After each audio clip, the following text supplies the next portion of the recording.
தாங்க ஜீவனுண்டு. பிரம்மாண்டமான வெட்ட வெளி இடம் லைனா தட்ட போட்டு யாருக்கு சாப்பாடு போடுறாங்க அப்படின்னு பார்த்தா கேட்ட திறந்து விட்டதும் எத்தனை பேர் ஓடி வராங்க பாருங்க.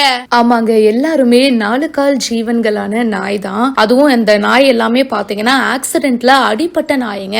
ஒவ்வொரு டாகுக்கும் ஒவ்வொரு இடத்துல அடிபட்டிருக்கு. சிலதுனால நடக்கவே முடியலங்க, சிலதுக்கு 2 கால் தான் இருக்கு. தத்தி தத்தி தான் நடந்துட்டு வருது. அத்தனை நாய்களையும் இவரு பாதுகாத்து அதுக்கு உணவும் போடுறாரு. ஒரு கிரவுண்ட் மாதிரி இருக்கு. சோ அதுல லைனா தட்ட போட்டுட்டாங்க. தட்ட போட்டுட்டு அதுக்கப்புறமா சாப்பாடு போடுறாங்க. கேட்டை திறந்து விட்டதும் அவ்வளோ நாய்ங்க, 100கணக்கான நாய்கள் இருக்கும்னு நினைக்கிறேன், எல்லாமே வந்து வயிறார சாப்பிடுது. Voice of stray animals Hapur அப்படின்னு சொல்லிட்டு இது வந்து ஒரு அனிமல் ஷெல்டருங்க.